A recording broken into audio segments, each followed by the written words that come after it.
Did you know that ancient Greek gods were not just figments of myth, but integral parts of the Greek civilization's daily life and culture? Imagine a world where divine beings don't just exist in the realm of faith and spirituality, but are deeply woven into the fabric of everyday life. This was the reality for the ancient Greeks. Their pantheon of gods and goddesses wasn't just a collection of divine characters.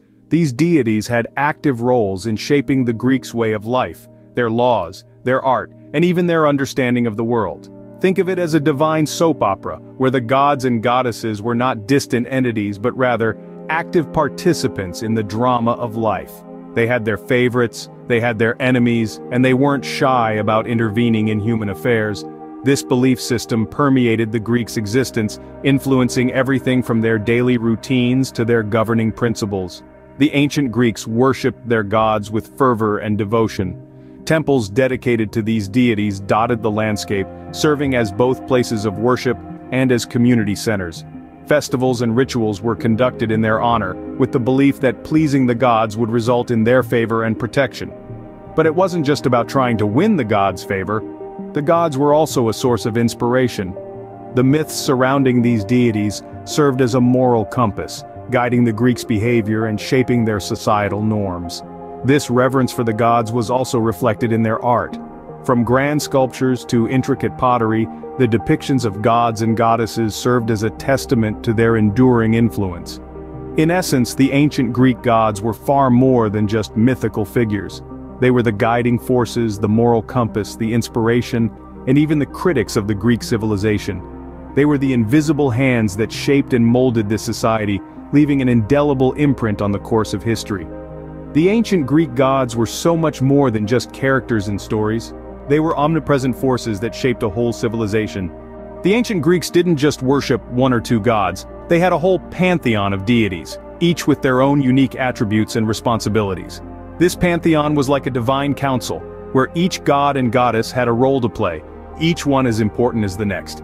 At the helm of this divine assembly was Zeus, the king of the gods. He was the god of the sky and thunder, known for his powerful lightning bolt and his majestic golden eagle. Zeus was a symbol of justice and order, but he also had a notorious reputation for his many romantic escapades. Beside Zeus sat his queen Hera, the goddess of marriage, women, and childbirth. She was the protector of families and the sanctity of marriage, despite her husband's many infidelities. The peacock, with its resplendent feathers, was the symbol of Hera, representing her regal status and her watchful eyes. Then there was Poseidon, the god of the sea, earthquakes, and horses. He brandished a mighty trident and was known for his volatile temper, which was said to cause earthquakes. Poseidon was a god of great power and unpredictability, much like the sea he ruled over. And let's not forget Athena, the goddess of wisdom, courage, and strategic warfare. Athena was unique among the pantheon. Born fully grown and armored from Zeus's forehead, she was a strategic mastermind and a patron of the arts and wisdom.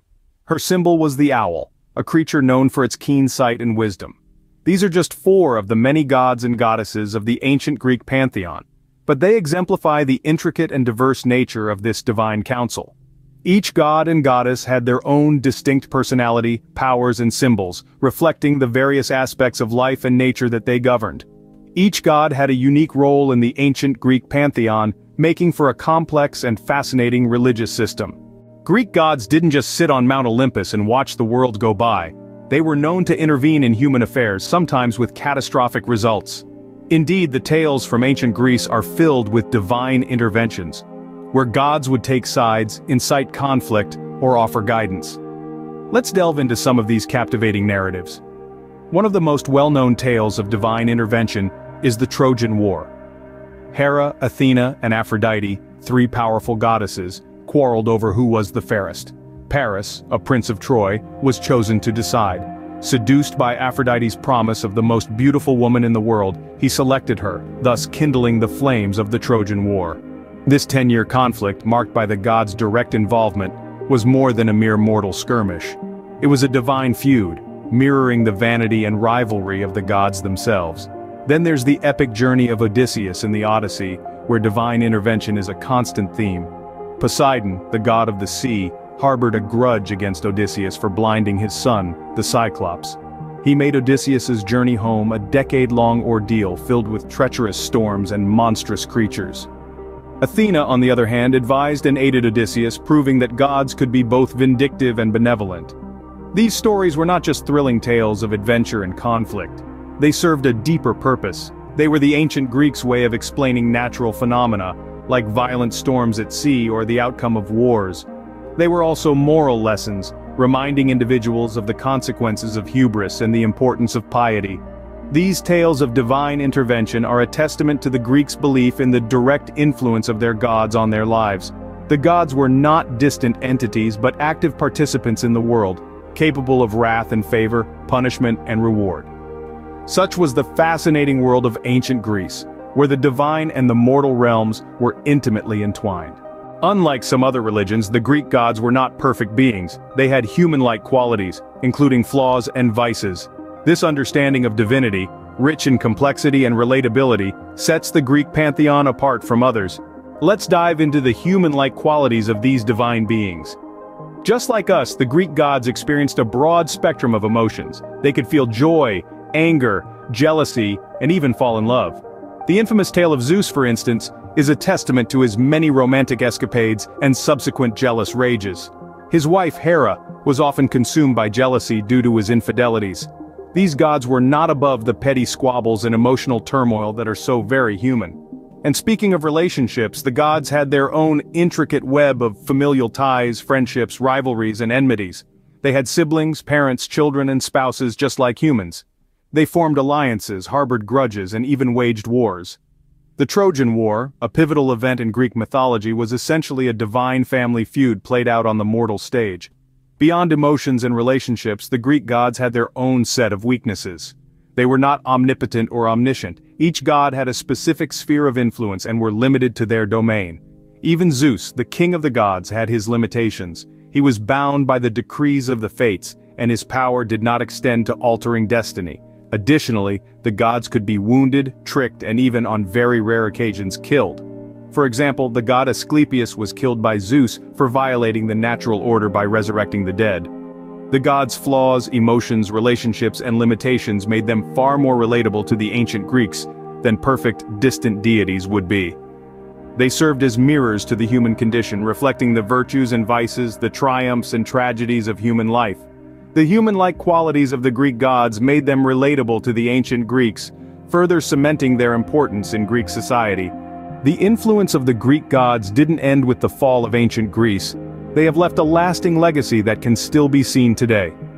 These divine figures have continued to shape our world, leaving their mark on everything from literature and art to our everyday language. Consider, for instance, the world of literature. Greek mythology has been a rich source of inspiration for countless authors, from the ancient to the contemporary. Homer's epic poems, the Iliad and the Odyssey, have not only shaped the Western literary tradition, but continue to be retold and reimagined in modern works. Similarly, the tragic tales of gods and mortals, fraught with hubris and passion, have found echoes in the works of Shakespeare, James Joyce, and even in the pages of our beloved comic books.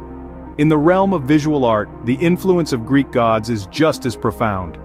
Think of the iconic statue of Zeus at Olympia, one of the 7 wonders of the ancient world, or the countless paintings and sculptures depicting the exploits of Hercules, the torments of Prometheus, or the beauty of Aphrodite. These images have not only defined our conception of the divine, but have also shaped our understanding of beauty, strength, and suffering. And then there's language. Many words in the English language have their roots in the names of Greek gods. Chronology from Chronos, the god of time. Hypnosis from Hypnos, the god of sleep. Panic from Pan, the god of the wild, shepherds and flocks. And erotic from Eros, the god of love and sexual desire. These words and many more serve as daily reminders of the profound influence of the Greek pantheon on our language and thinking. From our language to our art, the legacy of the Greek gods is still very much alive, reminding us of the enduring power of these ancient deities. Even as the world has moved on, the gods of ancient Greece continue to hold sway, their stories and symbols serving as a constant testament to their timeless relevance.